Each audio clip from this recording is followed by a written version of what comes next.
오늘 예수 그리스도 13번째 시간인데 저희가 오늘 선한 목자라는 제목으로 함께 하나님의 말씀을 보기를 원합니다.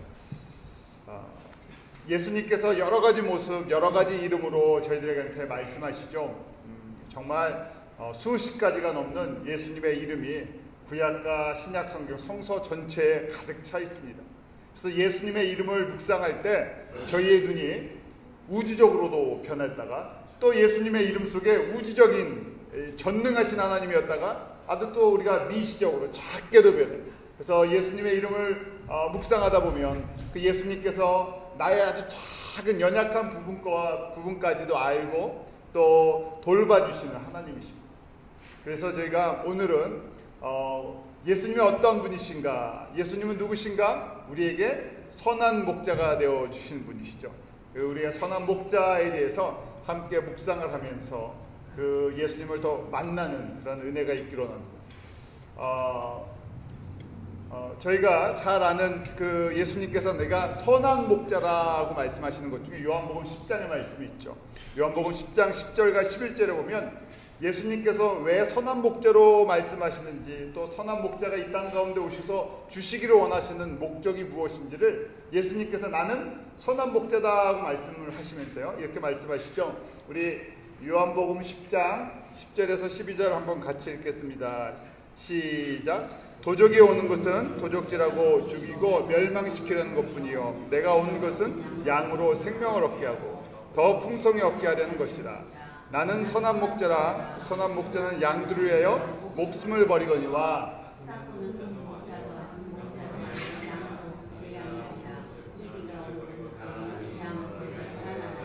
이리가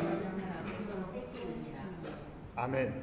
자, 예수님께서 나는 선한 목자다 그러시면서요, 선한 목자라고 말씀하시는 이유는 무엇입니까? 나는 양을 위해서 생명을 주신다는 것이에요. 그런데 누구도 양을 위해서 자기 양이 아니기 때문에 생명을 주어가면서 지키고 보호하지 않는다는 것입니다. 그래서 우리가 양과 목자의 관계를 우리가 깊게 생각하면 예수님이 나를 얼마나 사랑하시는지를 다시 한번 느끼게 되죠. 예수님은 우리에게 선한 목자다 이러는데요. 이제 선한 목자, 이 목자라는 것, 셰퍼드인데요. 구약의 이스라엘 사람들은 양치기를 많이 했잖아요. 목동들이 많았었잖아요. 그 양들이나 염소나 그 목축업을 많이 했기 때문에 목자라는 개념을 누구보다도 잘 이해하고 있었어요. 그래서 이스라엘 백성들을 향해서 예수님께서 목자라 말씀하실 때 목자의 세 가지 의미가 있습니다. 세 가지 비유적인 그 의미가 있는데요. 목자다 그래도 이 목자는 이런 뜻이 있어요. 첫 번째는 임금이, 왕과 임금으로 표현되어 있는데, 우리 대표적으로 목동이었다가 왕이 된 사람이 있었죠. 누굽니까?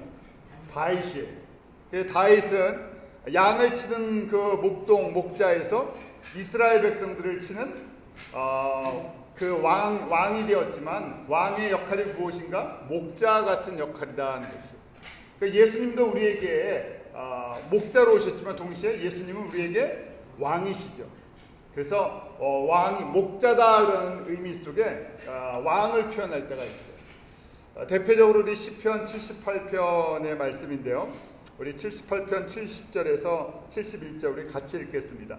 시작. 또 그 종 다윗을 택하시되 양의 우리에서 취하시며 전 양을 지키는 중에서 저희를 이끌고 그 백성인 야곱 그 기업인 이스라엘을 기르게 하셨나니. 시편에 보면 다윗의 목자로서 고백하는 것들이 있어요. 78편에 보면 하나님께서 다윗을 양치는 목동에서 뽑아내셔서 똑같은 양치는 대신 뭘 기르게 하셨다는 거예요. 이스라엘 백성을 양과 같이. 그런데 그 목자라고 불렀지만 기능은 무슨 기능을 하는 거예요? 왕의 기능을 하죠. 목자지만 이스라엘 백성을 인도하는 그 왕이라는 얘기예요. 그래서 저희가 예수님이 우리에게 선한 목자다 할 때 첫 번째 우리가 기억해야 할 것이 예수님은 우리의 왕이시라는 거예요. 그런데 이 고백이라는 것은 항상 관계를 이야기하게 돼요. 예수님이 나의 왕이시다 그러면 나는 누굽니까? 예수님이 나의 왕이시면요, 우리는 백성이다. 또 조금 신분을 높이면 예수님이 나의 왕이시다 그러면 우리는 뭡니까? 신분을 좀 높게 생각하세요. 우리는 신하들이죠. 부하들, 신하들이에요. 그래서 왕과 신하의 관계는 무슨 관계입니까? 주종 관계, 충성의 관계. 저희가 역사 드라마 여러분들 뭐 좋아하시면 보잖아요. 그래서 왕 앞에 충신이 되기를 원하죠. 충신이 필요하고 왕의 명령과 왕의 뜻에 순종을 합니다. 그러면 어떻게 돼요? 왕은요. 그 신하를 어떻게 합니까? 보호해주고 그 다음에 뭘 줘요? 땅도 주고 직분도 주고 공신이면요 거기에 맞는 합당한 대우를 해줘서 너는 나에게 충성스러운 신하였기 때문에 나는 너를 높여서 이 땅에서 사람들에게 본이 되게 해주겠다. 왕을 어떻게 섬기는지 보여주는 상으로서 이 어떤 큰 일을 이루고 나오는 공신에 대한 대우를 해주죠. 이런 관계. 그래서 저희가 예수님이 나의 목자십니다고 예수님은 나의 목자십니다 고백할 때 첫 번째 우리가 왕이신데 우리가 왕의 뜻과 왕의 마음을 알고 우리에게 요구되는 것은 무엇입니까? 신하된 도리는요. 충성. 우리 한국의 삼강오륜인가요? 거기에도 있죠. 왕과 신하의 관계는요. 군신, 유의. 임금과 신하는 뭐가 있어야 된다고요? 의리가 있어야 돼요. 의라는 것은 충성에 대한 것이죠. 그래서 그런 거 흉내낸 세상에 조폭이라든지 그러면 남자는 뭐가 있어야 된다, 의리가 있어야 된다, 그렇게 이야기를 하는데 그런 역사적인 사건에서 이제 배우를 갖고 있죠. 중요한 것은 우리가 예수님과 우리가 안에 의리가 있어야죠. 어떤 의리입니까? 예수님께서 나를 위해 죽기까지 사랑하시고 나의 모든 것을 공급하시는 분이세요. 왕인데 그냥 왕이 아니시잖아요. 우리가 예수님이 나의 목자, 나의 왕이십니다 고백할 때 왕의 테리토리나 영토나 권세를 한번 생각해 보세요. 세상 왕이랑 비교할 수 없는 힘과 권세와 능력과 모든 걸 갖고 계신 분이시죠. 그래서 저희가 사람이 세상에는요 강자 앞에서는 우리가 대부분 사람들은 약하고 약자 앞에서는 강한 척해요. 예수님이 이런 것을 갖고 계신 걸 모르니까 예수님 앞에서 사람들이 모르면 어떻게 됩니까? 힘을 주죠. 예수님 앞에 힘 줘봐야 세상 말로 번데기 앞에서 주름 잡는다 그러는데 그것도 비교할 수도 없죠. 사람들이 예수님 앞에서 힘 주는 거 보면 예수님이 어떻게 생각하시겠습니까? 하나님이신데 가소로운 정도도 아니죠. 불어서 휙 하고 날아가는 정도도 아닌데 하나님을 모르기 때문에 저희가 예수님이 누구신지를 모르기 때문에 목에 힘주고 예수님 앞에 사는 거 아니겠습니까? 자, 그러기에 저희가 오늘 이상하네요. 자꾸만 이게 어는데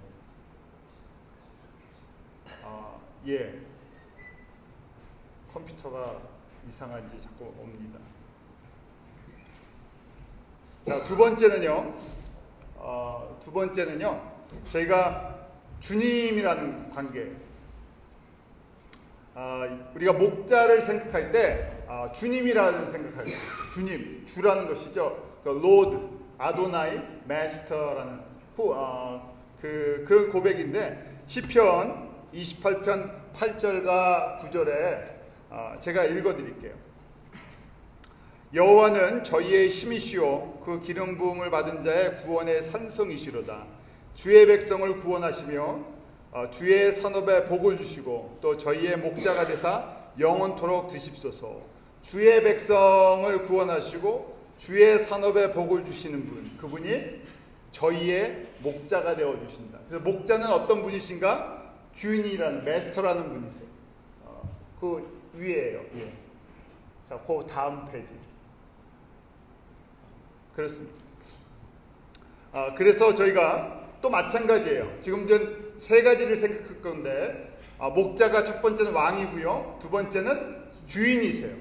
내가 예수님이 나의 목자 주인이십니다 그러면 나는 누구라는 얘기예요? 종이라는 얘기예요. 그래서 저희가 그냥 관념적으로 예수님이 주인이십니다 그리고 그냥 목자십니다 그렇게 생각할 것이 아니라 나와의 관계가 있다는 얘기예요. 나랑 관계가 없으면 아무 상관이 없죠. 내가 예수님을 뭐라고 부르든 나랑 상관이 없으면요, 그게 뭐 아무 의미가 없어요. 그렇지만 내가 예수님이 나의 주인이십니다 고백하는 얘기는 나는 예수님의 종이라는 얘기예요. 뭐 지금은 종, 노예 그런 관계가 없지만 저희가 일반적으로 종이나 노예가 어떤지는 알고 있잖아요. 노예는 주인의 일을 다 하고도 자랑할 게 있습니까? 없습니까? 없어요. 주인이 보수를 주든 안 주든 마땅히 일을 할 뿐이에요. 그것이 주인과 종의 관계인데, 여기서 항상 예수님이 선한 목자라고 강조하시대요. 이 새벽마다 찬송 저희 시편을 묵상하는데, 그 시편 묵상에 가장 중요한 하나님은 누구신가 하는 것인데, 선한 목자가 되시기도 하고 선한 왕이 되시기도 하고 주인이신데요. 근데 그 어떤 분이라고 찬송합니까? 대표적인 두 마디. 오늘도 나오죠. 23편에도 나와요. 무엇을 두고, 우리의 주인은 어떤 주인이라고 찬송을 해요? 선하시고 인자하시다. 진실하시고 인자하시다. 이 두 가지가 하나님의 가장 그 대표적인 성품이고 하나님을 가장 잘 표현하는 것이에요. 만약에 주인이 폭군이면요, 그 노예는 어떻겠습니까? 괴롭죠. 살아가는 것 자체가 괴로워요.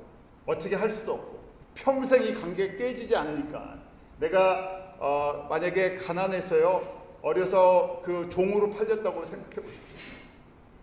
저희 시대 때까지만 해도 이제 어려서 가난하면 식모나 아니면 요새는 아동 그 노동을 갖다가 못하게 돼 있는데, 한국에서도 사실은 몇십 년 전까지만 해도 아동들도 다 노동했어요. 아동이라는 것이 티네이저, 그러니까 18살 밑에 노동을 하는 건데, 예전에 18살 밑에 다 일했죠. 저희 집에 그 일하던 형님이 계셨는데, 초등학교 졸업하고 시골에서 먹고 살 길이 없으니까 부모님이 보냈어요. 그래서 저희 집에서 13살부터 살아갔고요. 그 일하면서 그냥 같이 살았던, 일꾼으로 같이 살았던 거죠. 나중에 이제 저희 아버님이 그 하시던 비즈니스를 물려줘서 이제 사장님이 되셨는데, 그렇게 옛날엔 다 그렇게들 사셨잖아요. 그래서 주인을 누구를 만나느냐, 사장을 누구를 만나느냐에 따라서 인생이 바뀌어가요. 근데 그걸 내가 정한 것이 아니라 이미 정해져 있는 것이죠. 저희도 마찬가지예요. 저희가 예수님과의 관계 속에서 우리는 주인과 종의 관계인데, 우리가 아무리 발버둥을 쳐도 사실은 주인의 손에서 벗어날 수가 없는데, 그 주인이 폭군도 악덕업자도 아니라 가장 선하신 분이시고, 우리가 종인데 사실은 종인 우리를 어떻게 대우해 주세요? 종인 우리를 아들, 딸로 삼아주시죠. 사실은 가장 큰 은혜잖아요. 우리가 그 은혜를 아느냐 모르느냐는 우리한테 있는 그 숙제인데요. 우리 주님, 우리 목자 대신 우리 목자 예수님이 선한 목자신데, 우리를 그냥 노예로 부리시는 것이 아니라 우리를, 아니다, 너희는 그 노예 같은 관계야. 하나님과 우리를 비교했을 때, 예수님과 우리를 비교했을 때 우리는 노예만도 못한데 우리를 아들로 또 딸로 양자 삼아 주셨다. 그 양자니까요, 거기에 대한 것이 이제 아들, 노예는요 그냥 시키는 일만 하면 되는데, 아들이랑 딸은 어떻습니까? 이제 상속을 받는 사람들이니까요, 그냥 지낼 수가 없어요. 그래서 하나님, 그 아버지가 원하시는 것이 무엇인지를 정확하게 이해를 해야 되죠. 기업을 받을 사람들이니까. 마치 그 왕궁에 들어가면 그 왕실에 맞는 그 법도를 따라야 되잖아요. 저희가 평민이었다가 왕실에 들어가면 어떻게 되겠습니까? 그 왕자가 되고 그 공주가 되면요, 거기에 맞는 예법이나 책임과 교육을 받습니다. 저희가 이 시대의 도전이 무엇인가 하면, 이 시대뿐만 교회의 계속 도전이 뭐냐면, 예수님을 우리가 주인이시다 고백하는데 뭘 안 하려고 해요. 예수님이 나의 주인이시다, 나의 아버지가 되어주셨다는데 우리가 아들로서 살아가는 것, 딸로서 하나님의 그 법에 맞도록 살아가는 훈련 안 하려고 해요.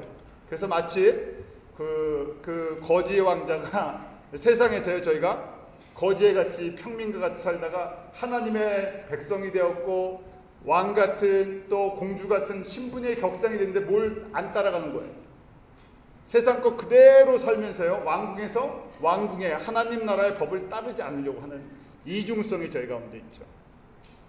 그렇게 신분은 왕자와 공주와 양자 같이 됐는데, 우리 책임을 우리가 그만큼의 훈련을 감당하지 않고 순종하지 않으니까 뭘 못하시겠어요? 가장 기본적으로 기업을 맡겨줄 수가 없는 것이죠. 이것이 이 땅의 관계가 아니라 여기서 우리가 훈련을 받는다 그랬잖아요.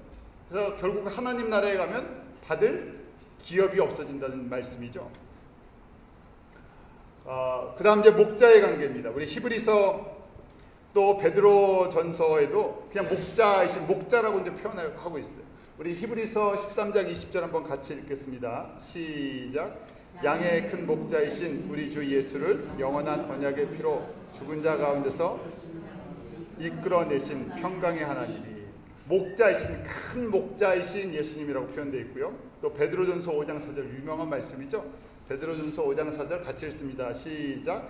그러므로 목자장이 나타나실 때 시들지 아니하는 영광의 멸류관을 얻으리라.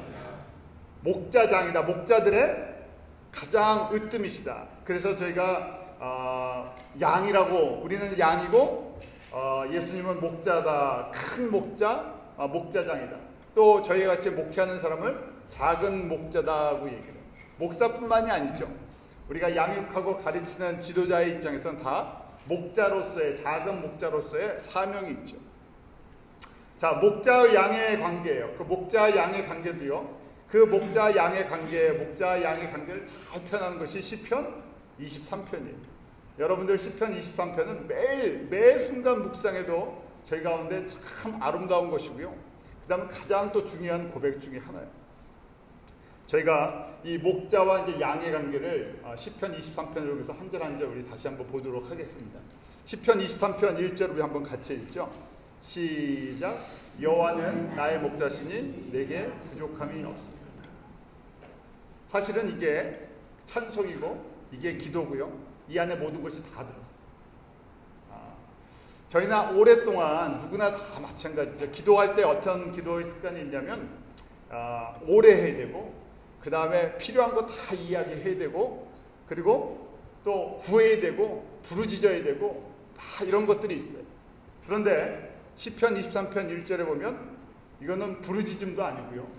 무슨 오래 기도하는 것도 아니고 딱 한마디인데 이 안에 다 들어있죠. 여호와는 나의 목자시니 내게 부족함이 없어. 기도하지 말라는 얘기가 아니라 더 이상 이거 내게 부족함이 없습니다 하는데 그 다음 뭘 하겠습니까? 주세요 할 수도 없고 그 다음에 막 부르짖고 외칠 수도 없어. 부르짖지 말고 외치지도 말라는 얘기가 아니라 결국 여호와는 나의 목자시니 이 한마디잖아요. 여호와는 나의 목자시니 할 때 이 안에 이미 다 들어갔다는 얘기. 자, 여호와는 나의 목자시니 할 때 목자의 세 가지 의미가 있겠죠. 이게 이제 저와 여러분들의 평생 기도 제목이고 또 묵상의 훈련이에요. 묵상을 하는 이유도 이거를 갖다가 저희가 여기다가 우리 심령 속에다가 집어넣기 위해서 하는 거예요. 자, 세 가지만 생각하죠. 여호와는 나의 목자시다. 목자 첫 번째, 나의 왕이십니다. 왕인데 어떤 왕인지 이제 묵상을 하는 훈련을 시켜드리는 거예요.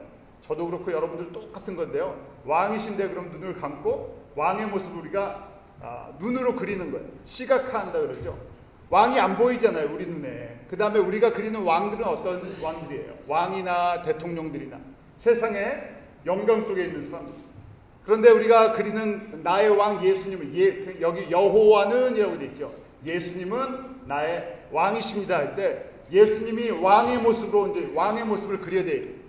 그런데 예수님이 누구신지 그림이 안 그려지는데 왕의 모습도 안 그려지면 안 되죠.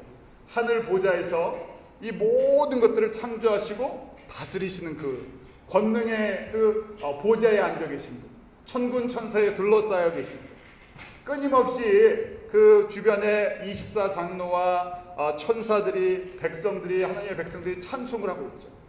어제나 이제나 영원토록 동일하신 분, 존귀와 영광과 찬송을 받으시기에 합당하신 분, 그 크신 위엄 속에 앉아 계신 그 왕을 자꾸만 바라봐야 돼요.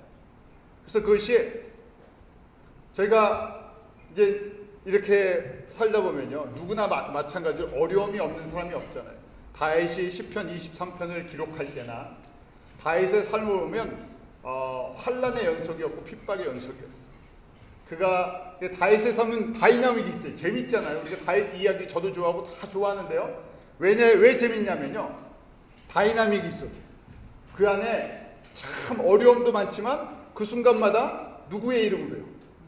여호와 예수의 이름으로 승리하는 모습을 우리에게 보여주기 때문에. 그런데 만약에 우리가 다윗처럼 서시오 그러면 어떻겠습니까? 그것이 결코 만만한 삶이 아니에요. 왜냐하면 죽음의 고비를 수없이 넘나드는 그런 위기의 삶이기 때문에 우리가 옆에서 보기엔 야 대단한 믿음의 삶이지만 당신 이렇게 살고 싶습니까? 하면 그 삶을 선택하고 싶지는 별로 않죠. 영광은 누리고 싶지만 그 과정은 저희가 웬만해서 감당할 수가 없어요. 그 과정 속에서, 삶의 과정 속에서 다윗이 깨닫고 고백한 것이죠. 다윗이 시편에 기도하는 내용을 보면 구구절절히 구할 게 얼마나 많겠습니까? 아마 성경 전체에 다윗의 기도를 갖다 기록한다 그러면 그가 억울하고 그가 구할 것들 다 써도 부족할 거예요. 그만큼 인생에 그 역경이나 환란이 많았기 때문에. 그렇지만 오늘 이 한마디에 다윗의 영성을 우리들에게 이야기해주고 있는 거예요. 그래서 여호와는 나의 목자시다. 왕이시고 주님이시고 주인이시고 또 진정한 선한 목자시다. 이 세 가지를 딱 묵상하니까 우리 가운데 다윗도 그렇죠. 자신이 사울에게 쫓길 때도, 또 골리앗과의 전투 속에서, 또 자기도 약해서 밧세바와의 관계가 문제가 됐을 때, 또 압살롬이나 자기의 그 신하들이나 아들들이 반역을 했을 때, 쫓겨갈 때, 죽음의 위기를 넘길 때마다 여호와는 나의 목자시니 하면 어떻겠습니까? 그 다음에 할 말이 없어지는 거죠. 그래서 내게 부족함이 없습니다. 그렇지만 여호와가 나의 목자라는 것을 잃어버리는 순간, 이걸 놓치면 어떻게 됩니까? 순간에 이 세상의 권세나 두려움이나 똑같은 연약한 다윗이 대단한 사람이 아니라 다윗도 우리와 똑같은 연약한 사람이잖아요. 넘어지기도 하고 쓰러지기도 하고 그러면서 흔들릴 수밖에 없죠. 다윗이 우리에게 하나님을 묵상하는 법을 가르쳐주고 있죠. 자, 그래서 첫 번째 저희가 가장 중요한 고백이 여호와가 나와 어떤 관계냐는 거예요. 그래서 나의 목자가 되어 주셔야죠. 우리 아버지의 아니면 우리 가족의, 그것도 간접적인 경험은 되지만 직접적으로 나와의 관계지요. 자, 예수님께서 우리에게 목자가 되어 주시는 가장 중요한 목적 두 가지가 있어요. 요한복음 10장 10절인데 우리에게 선한 목자가 되어 주신 거. 여호와는 나의 목자시니 할 때 두 가지 이 목자가 우리에게 주는 목적이 있어요. 요한복음 10장 10절에 보니까 첫 번째 무엇입니까? 양으로 생명을 얻게 하는 거. 그 다음에 두 번째는요, 더 풍성히 얻게 하는 거. 그 더 풍성이라는 것은 풀이라고 되어 있어요. 예수님의 생명을 가득 체험하게 해주시는 거예요.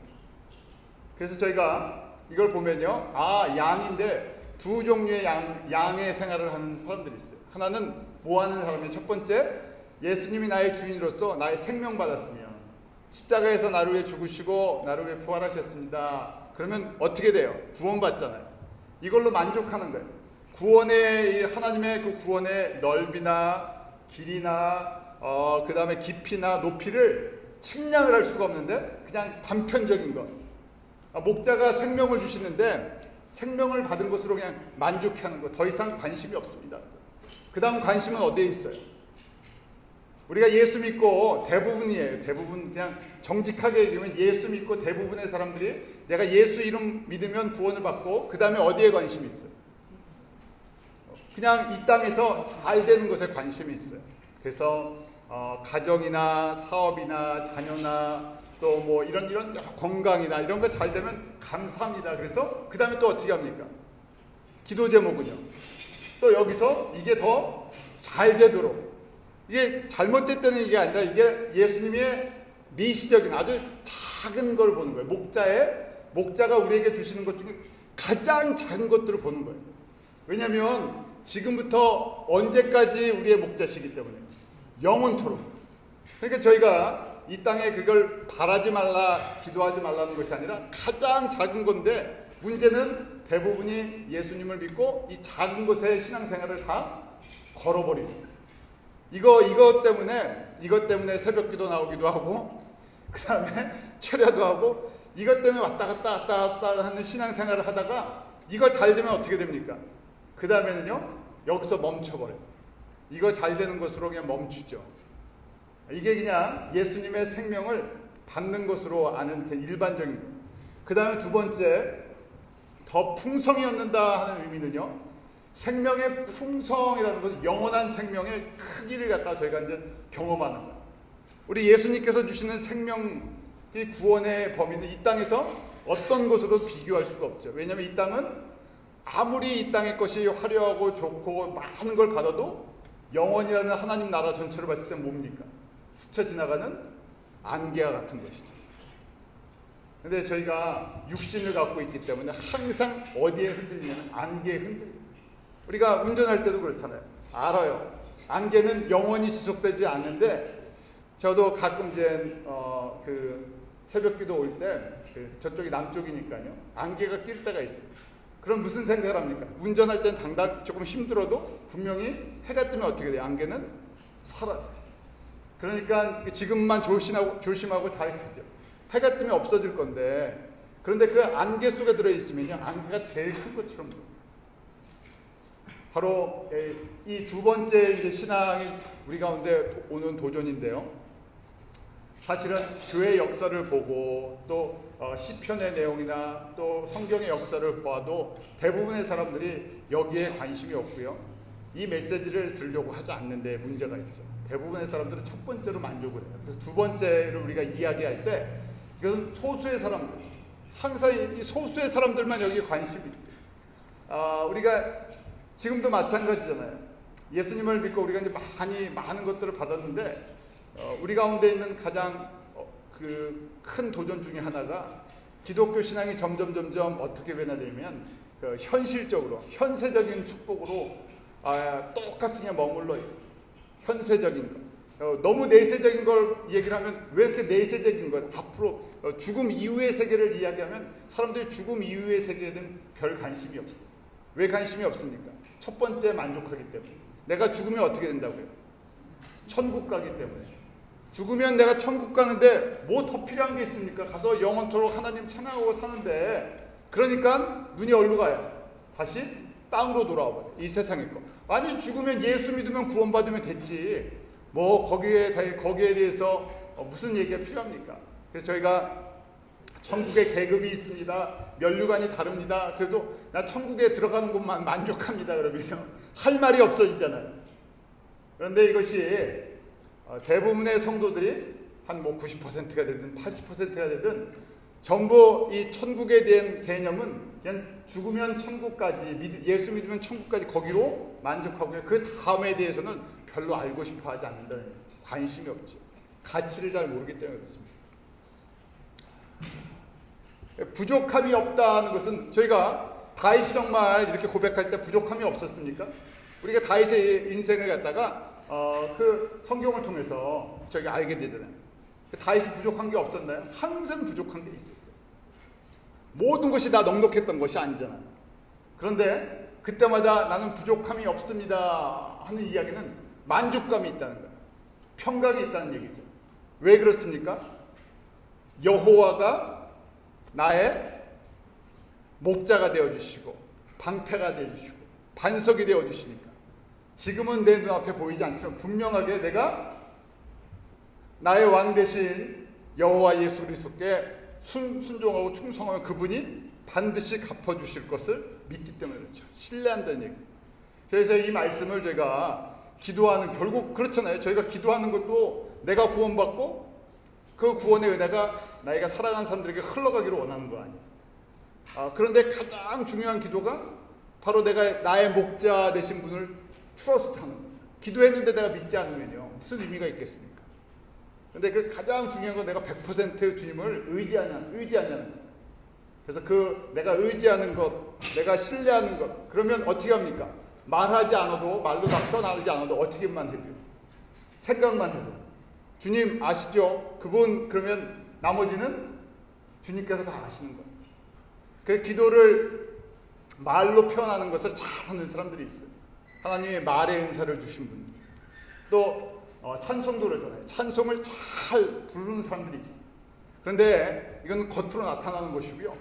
겉이 중요한 것이 아니라 우리가 우리 속 사람이 주님과 얼마나 어떤 관계 속에서 기도하냐는 거고 어떤 관계 속에서 찬송을 하냐는 거예요. 그래서 이제 저희가 이제 일반적으로 처음 신앙생활 할 때는 이렇게 기도하는 겁니다 하고 기본적인 걸 가르쳐 드려요. 또 이렇게 찬송하는 것입니다 하고 함께 찬송하고 예배 드리는 기본적인 걸 가르쳐 드려요. 그런데 이건 이제 기본적인 예식이지 좀 더 들어가면 예식이 우리를 새롭게 하자.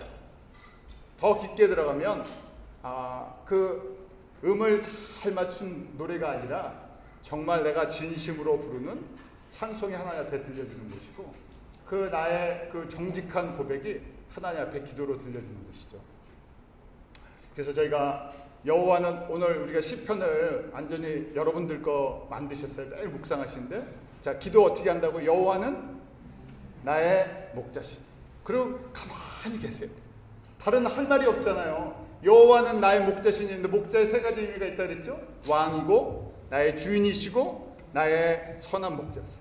그걸 가만히 생각하고 생각이 이제 가슴 속으로 내려가세요. 묵상을 하고 있으면 자 걱정거리가 쓱 찾아오죠. 그러면 이 세 가지를 딱 대입하면 되는 거죠. 우리에게 도전이 오잖아요.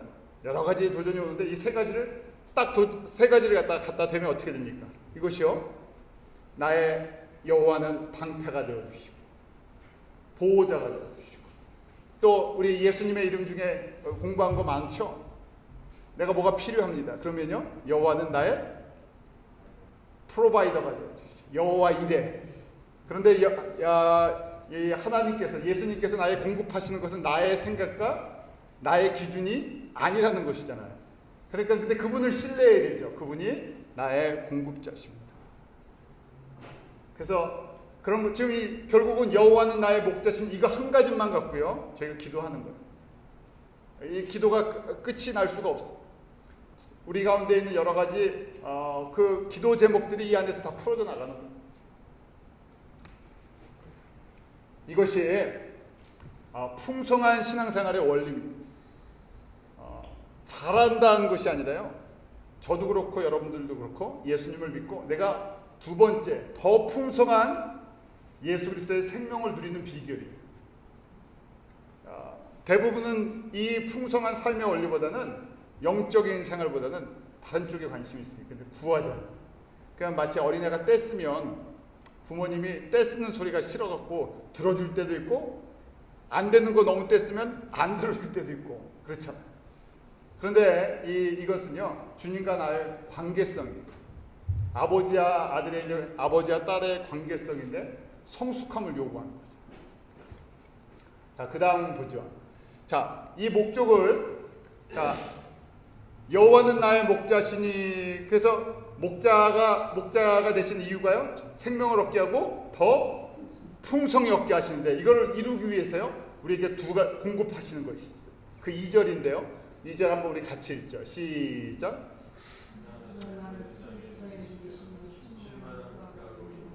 예, 그가 나를 어디로 인도하세요? 푸른 초장에 인도하시고 어디로 또 인도하세요? 쉴만한 물가로 인도하세요. 이것이 우리가요 여호와는 나의 목자신데 목자가 양을 어디로 인도합니까? 좋은 풀이 있는 곳과 마실 물이 있는 곳으로 인도해요. 풀과 물로 인도하는 이유가 무엇입니까? 아주 기본적인 내용이에요. 이 편이 너무너무 좋아요. 왜 목자가 쉽잖아요. 왜 목자가 양을 풀이 있는데 물이 있는 데로 인도합니까? 먹고 잘 크라고 하는 얘기죠. 결국 양이 잘 커야 되는데 그럼 비결이 뭔가? 잘 먹고 잘 마셔라 얘기예요. 우리 육신도 그렇잖아요. 잘 먹고 잘 쉬고 잘 마셔야죠. 우리가 지금 예수님께서 목자신데 양으로 생명을 얻게 하고 더 풍성히 얻는데 그 풍성히 얻게 하려면 어떻게 해야 된다고요? 잘 푸른 초장으로 인도하고요. 그 푸른 초장에서 풀을 먹어야 되는데 바로 지금 우리가 말씀을 예수님이 누구신가 하는 것을 먹는 것이 푸른 초장에 나아요. 그러면요 저희가 자꾸만 예수님이 누구신가 왜 예수님께서 이 땅에 오셨나 베이직한 것처럼 보이지만 이걸 계속 묵상하고 또 먹고 또 먹으면요 그때 비로소 우리가 갓난아기에서 무엇으로 된다고? 영적으로요. 아들이 되기도 하고 그 아비의 마음을 이해하는 이제 상속자, 장자가 되는 것이죠. 그런데 이게요, 푸른 초장에 가서 풀을 먹지 않으면요, 이게 자라질 않아요. 자, 첫 번째 말씀드린 것처럼 대부분 사람들이 푸른 초장으로 인도하는 그 목자의 심정을 이해를 못하니까요, 첫 번째에서 멈춘다 그랬죠. 내가 예수 믿고 구원받으면 거기까지요. 그 다음에는 세상과 사실은 섞여 있어요. 신앙의 모습들이. 그 다음에는 세상에서 원하는 것들을 요구합니다. 푸른 초장 쉴 만한 물가가 아니라 내가 원하는 것에 내가 먹고 싶은 것을 먹여주십시오. 내가 마시고 싶은 것을 좀 마시게 해주십시오. 그렇게 요구하죠. 그 결국은 신앙이요, 제자리 걸음을 하는 거예요. 그러면서 교회가 이렇게 흘러갑니다. 그래서 저희가 예수님의 말씀을 먹으면 먹을수록 뭐가 밝아진다 그래요? 영적인 눈이 그때 이제 떠지기 시작해요. 영적인 눈이 떠진다는 얘기는 어디가 보인다는 얘기입니다. 하나님 나라가 보이기 시작해요. 하나님의 영광이 보여요. 하나님이 그 보좌에 계시면서 우리를 다스리는 그런 것들을 인식하기 시작해요. 그래서 저희가 처음 말씀드린 것처럼 기도할 때 이게 막 번쩍번쩍 안 보여도 무슨 훈련을 해요? 내가 말씀을 근거로 해서 이걸 보는 훈련을 자꾸만 하는 거예요. 보이지 않는 하나님의 세계를 보도록 하기 위해서요, 먼저 밑그림을 그려주는 게 말씀을 묵상하는 거예요. 뭐 그림이 그려져야 거기에 이게 정말 하나님께서 주신 하나님의 나라라는 걸 알죠. 아무거나 저희가 뭐 그리고 볼 수 있습니까? 제가 이번 주에 그 서점에 갔다가 그 이슬람에 대한 책을 하나 읽게 됐어요. 이슬람의 신앙은 무엇인가 했더니 참 어떻게 그런 걸 쫓아가는지, 결국 이 사람이 만들어낸 것이 아니라 마귀의 전술이구나. 거기에 왜 그 이슬람이 지금도 그 이슬람 테러리스트들이 자기가 죽으면 뭐라고 얘기를 합니까? 자기가 이슬람을 위해서 무하마드를 위해서 죽으면 내가 죽는 순간 어디로 간다고요? 아름다운 처녀 70명이 영접하고 뭐 거기에 포도주와 아주 극상품 와인으로 쫙 접대를 한다. 근데 그 이유가 나오니 거기 보니까요, 이슬람적 교도들을 모슬렘이라 그러잖아요. 모슬렘들이 모슬렘을 안 믿는 사람이랑 싸우다가 죽으면 그렇게 된다는 이유가 뭐냐면, 처음에 저희가 이 이슬람의 창시자 무하메드가요, 사람들이 이끌고 좀 싸우려고 했는데 따라오는 사람이 있어야죠. 별로 자기를 따르는 사람이 없었어요. 그러니까 자기가 열세인데 한번 싸워야 되는데, 그럼 방법이 뭡니까? 열세인 사람이 싸워서 이기는 방법은 죽을 각오하고 싸우는 방법뿐이 없어요. 근데 사람이 누가 죽으려고 해야 다 무섭잖아요. 그래서 이 말을 만들어냅니다. 그래서 거기다 첨가를 시켰대요. 전쟁을 치러야 되는데 사람들이 겁을 집어먹으니까, 야, 너희들 죽으면 이렇게 싸워갖고 모슬렘 안 믿는 이교도들이죠. 이교도들이랑 싸우다 죽으면 처녀 70명이 너희들을 갖다가 할 것이다 하고, 내가 지금 영감을 받아서 천사가 그렇게 얘기해줬어. 그랬고 거기다가 첨가를 시켰어요. 그래서 사람들이 그냥 그래, 싸우다 죽으면 그런 데가 있겠지, 그러고 그렇게 했다는 얘기. 참 황당한 얘기인데 그게 지금까지 계속 내려오는 거예요. 저희가 하나님의 말씀이 우리의 이 눈을 갖다가, 영적인 눈을 떠주게 해요. 이거는 황당한 이 얘기가 아니라 철저하게 하나님의 말씀 속에서 그렇게 믿음의 사람들이 이것을 갖다가 체험해 나가면서 그 나라를 보았기 때문에, 푸른 초장, 그 다음에 쉴만한 물가, 우리의 영혼의 생수가 무엇입니까? 말씀과 성령의 기름 부으십니다. 우리가 생수를 이야기할 때 성령의 세례다, 성령의 기름 부으심이라고 이야기해요. 성령의 세례를 받고 성령의 기름 부으심을 받는 건 우리 영혼에 물을 공급하시는 거예요. 그런데 여기에는 세상의 학벌을 요구하지 않죠. 세상의 지식을 요구하지 않아요. 성령 세례를 받고 예수님께서 우리에게 생수의 은혜를, 성령의 은혜를 주시는데 무슨 세상의 직업이나 세상의 학식을 요구하지 않아요. 자, 목마른 사람이 뭐라고 이야기합니까? 목마르면요, 뭘 달라 그래요? 물 주세요 그러죠. 그런데 육신에도 목이 마르면 물 주세요 그래요. 마찬가지로 우리의 영혼의 목마름을 느끼는 것, 이게 하나님의 은혜예요. 내 영혼이 갈급합니다. 목마릅니다. 하나님의 나라에 대해서 하나님의 말씀, 내가 이거 정말 하나님의 말씀 배우고 싶습니다. 정말 하나님의 나라를 좀 보고 싶습니다. 제가 목사님이 이렇게 설교하는데 도대체 하나님의 나라에서 공급하시는 하나님의 그 영광과 보좌와 이 지금 말씀을 내가 좀 체험해보고 싶습니다. 갈급합니다 하는 그 고백이 필요하죠. 그럼 누가 주신다는 거예요?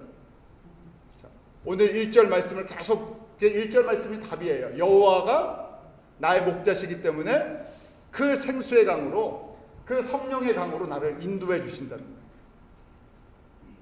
쉽죠? 어렵지 않으시죠? 그래서 내가 마치 배고픈 거 느낄 때 나에게 밥 주십시오.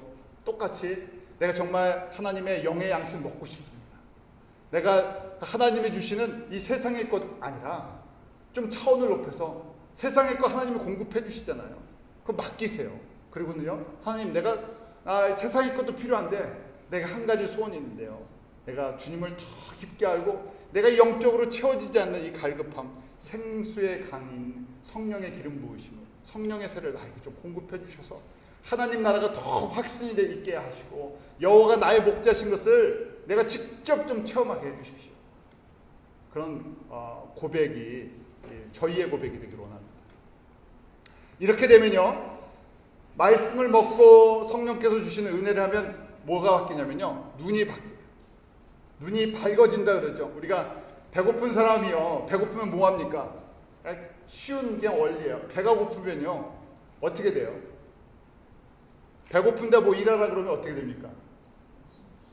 정신이 없죠. 그래서 우리 금강산도 식후경이라는 얘기가 뭐예요? 배고픈데 무슨 앞뒤가 안 가려져요. 목마르는데 뭐가 가려지겠습니까? 그러니까 먹고 보자잖아요. 일단 먹고 마시고 쉬고 보자. 마찬가지예요. 저희가 이 하나님의 말씀이 들어오기 시작하고 성령께서 은혜를 주시면 뭐가 밝아진다고요? 우리의 눈이 밝아지기 시작해요. 그동안 눈이 어두웠다는 걸 못 느끼고 살았던 것인데요, 그것이 밝아지기 시작해요. 그러면 눈이 초점이 여기서 저쪽으로 하나님 나라로 옮겨가기 시작해요. 그러기에 지금 이 시편 23편이요, 우리를 하나님의 지금 보좌로 인도해 나가는 과정. 첫 번째 기도가, 첫 번째 가장 중요한 고백이 여호와는 나의 목자십니다. 여러분들이 기도하실 때 이제 이거 한다고 뭐 그냥 하루아침에 성숙해지는 건 아니지만 성숙에게 나아가는, 여호와는 나의 목자시니 하고 그 목자 되신 왕과 주인과 목자 되신 그분에게 맡기시고, 그 다음에 하나님의 말씀과 성령의 기름 부으심, 내가 말씀에 갈급합니다. 그래서 푸른 초장 쉴만한 물가로 인도하실 때마다 기쁘게 그걸 받아들여요. 그럼 나도 모르게요, 생각도 가치관도 시각도요 변합니다. 마찬가지예요. 신앙생활 잘하다가, 우리가 신앙생활 잘하다 넘어지는 사람들 있죠. 우리도 넘어질 수 있는데요, 왜 그렇게 했습니까? 이거 제대로, 가장 기본적인 건데요, 푸른 초장 쉴만한 물가로 가서 이거 제대로 안 하면요, 어저께까지는 분명히 신앙생활 잘하고 좋았던 것 같은데 어떻게 돼요? 딴 거 보고요, 딴 길로 가요. 우리는 그런 속성이 있어서 양 같아서 제 갈 길로 간다 그러잖아요. 시편 23편이 아름다운 것은 바로 다윗이 이것을 자기의 삶 속에서 자기가 넘어지기도 하고 딴 길로 가기도 하고 푸른 초장 쉴만한 물가로 인도하시는데 그 당장에는 그게 안 보이니까 방황하던 모습들을 고백했던 것이에요. 그래서 저희가 이렇게 우리 이 말씀을 예수님이 누구신가 하는 걸 갖다가 어떻게 하라고요? 시각화하라 그랬죠. 눈을 감고 기도하실 때 예수님이 나의 목자가 되셔서 그것을 시각화하세요. 저는 가끔 기도할 때 그런 모습, 지금 그 영화 봤던 모습처럼 예수님께서 제 앞에 이렇게 걸어가시는 모습을 갖다 생각해요. 목자가 되셔서 그 지팡이 하나 짚고, 그 있잖아요, 옛날 옷 입고 목자가 돼서 길을 가시는 거. 그 길은 평탄한 길이죠. 그래서 그 길을 바라보면서요, 내가 평강을 얻는 그런 모습을 이렇게 하는데, 여러분들이 이런 걸 훈련을 하시다는 거예요. 그러면 어떻게 됩니까? 그 다음에 우리 안에서요, 세상의 성품, 마귀적인 성품이 조금씩 빠져나가고 성령의 열매가 하나씩 하나님의 성품으로 바뀌어 나가는 것이에요.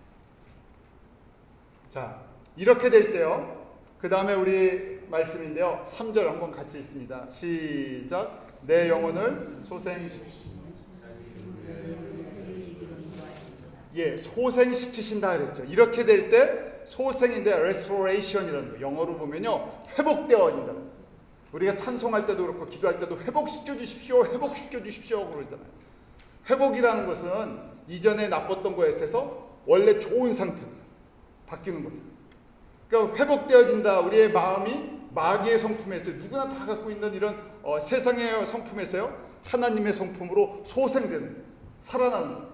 어떻게 살아난다고요? 지금 이 과정이 있잖아요. 나의 목자십니다 고백하고 그 다음에 푸른 초장 쉴만한 물가로 인도하시는 그것을 사모하며 따라갈 때요, 이제 소생의 그런 은혜를 하나씩 하나씩 체험하죠.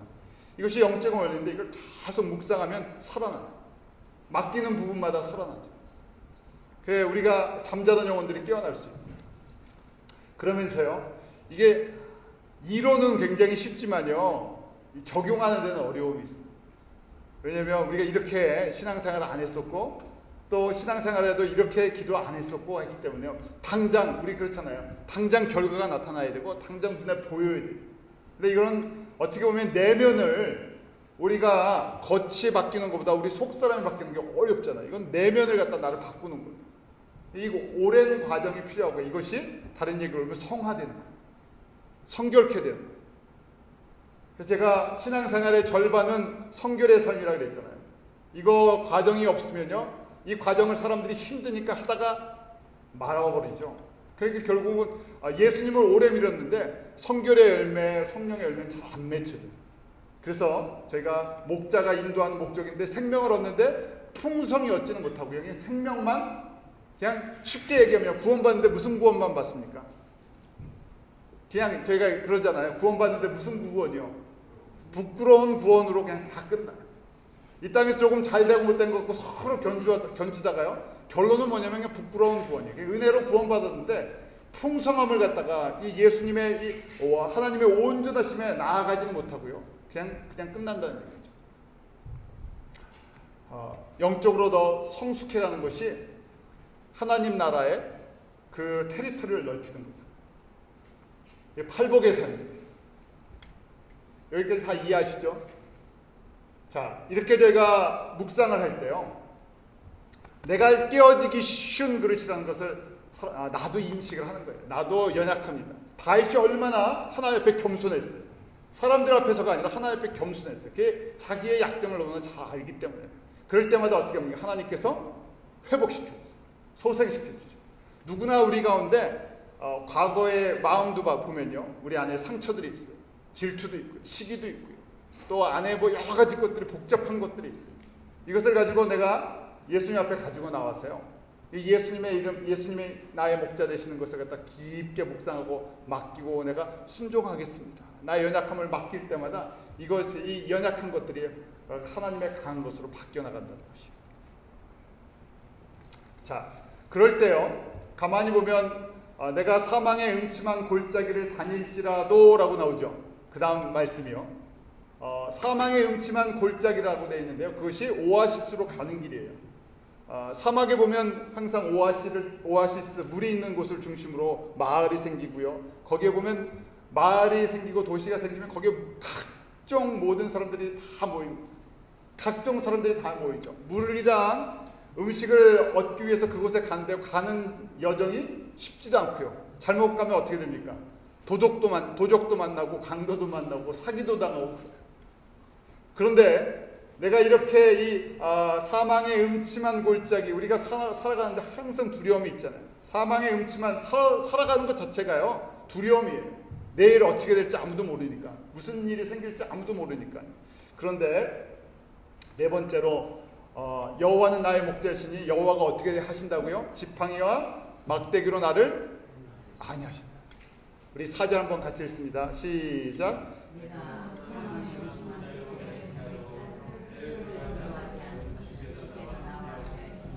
예.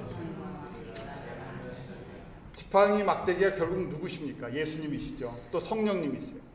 그래서 지팡이와 막대기는 목자에게는 필수품인데, 예수님께서 나의 목자가 되어주셔서 때를 따라 지팡이와 막대기로 보호도 하시고 쫓아내 주시기도 하고 막아 주시기도 하고 인도도 해 주시고 불과 구름 기둥으로 광야에서 인도하신 것처럼 해주신다는 것인데 이 가는 길이요.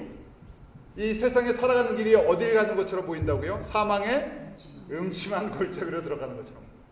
근데 이 사망의 음침한 그 골짜기를 갈 때 세상 사람들은 다른 거 믿을 수가 없으니까 뭐 물을 의지하든지 돈을 의지하든지 여러 가지 다른 걸로 이걸 막으려고 하지만 막을 수가 없죠. 그래서 여호와는 나의 목자시니 묵상할 때 지팡이와 막대기로 나를 안위하십니다. 그러니까 이 사망의 음침한 골짜기를 가는 것이 훈련받는 과정이에요. 내 안에 불순물이 빠지는 과정이고요. 내 눈이 어떻게 해요? 둘 중에 하나예요. 사망의 음침한 골짜기로 다 같이 걸어가는 것처럼 보이는데 거기서 목자를 신뢰하는 사람들은요, 거기서 그것이 훈련이 돼서 성숙함으로 온전함으로 나아가는 것이고요.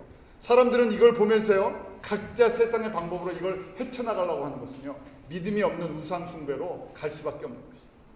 극단적으로 얘기하면 우상숭배냐, 내가 목자를 신뢰하느냐, 이 안에 항상 갈등이 있다는 얘기죠. 그럴 때요, 결론인데요, 이런 지금 이게 이 과정인데, 여호와는 나의 목자 되심을, 내가 여호와의 예수의 이름을 의지하고 나갈 때, 그럴 때 이제 이것이 우리가 그 모습을 시각화하겠죠. 계속 묵상하고 기도하고 내가 여호와를 의뢰합니다, 신뢰합니다. 그러면요, 사망의 음침한 골짜기 누구나 다 갈 수 있다 그랬잖아요. 그러면서 사망의 음침한 골짜기의 환경이, 이 세상의 그 환경이 보이는 것이 아니라 눈이 떠지면서요, 지금 다윗이 사망의 음침한 골짜기에 있는데 갑자기 눈이 번쩍 떠지면서요, 다른 세계가 보이는 거예요. 그것이 5절과 6절이에요. 우리 5절, 6절 한번 같이 읽습니다. 시작.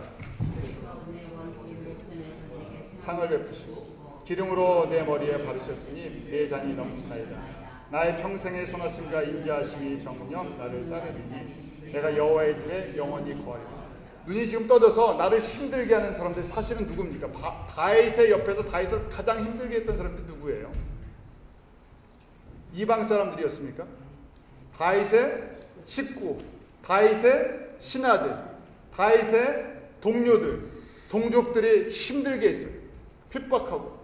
그럴 때 다윗이 가정 속에서 사람들을 막 블레임을 하는 것이 아니라 딱 거기 그 안에서요, 눈을 들어서 보니까 어떻게 돼 있어요? 어디에 있는 겁니까? 지금 5절 보니까요, 내가 원수의 목전에 있어요. 원수라는 것이 마귀 앞에 이렇게 우리가 극단적으로 표현할 수도 있어요. 그렇지만 좀 더 우리가 성숙으로 가는, 이제 예수 그리스도를 믿고 안 믿고 이런 관계가 아니라 내가 예수를 믿고 더 풍성한 삶에 들어가기 위해서 나를 훈련의 도구로 썼던 사람들 앞에서 내가 하나님 보좌 앞에 마지막 그 심판, 하나님께서 나에게 상을 주시는 자리에서 많은 사람들이 보는 데서 뭐라고요? 착하고 충성된 종아, 네가 다른 거 보지 않고 여호와가 나의 목자 되신 거 보면서 그 생명을 얻게 하고 더 풍성히 얻게 하는 이 목자의 그 길을 따라 잘 들어왔구나. 그래서 많은 사람들이 다 있는 데서 뭐 하신다고요? 특별상을 갖다가 수여하시는 장면을 누가 보고 있는 거예요? 다윗이 그것이 영의 눈이 떠져서 보고 있는 거예요. 그러니까 뭐라고 고백합니까? 그 다음에 나의 평생의 선하심과 인자하심이 내게 넘쳤다. 그러니까 가만히 보니까 뭐예요?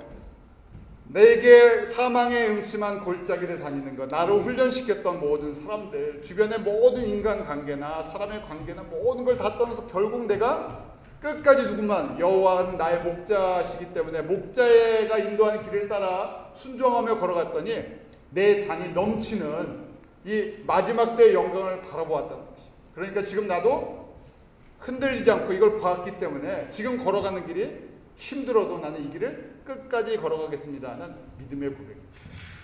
그래서 저희가 이 시편 23편이 쉬우면서도요, 매일매일 저희가 묵상하는 기도의 제목이 돼야 돼요.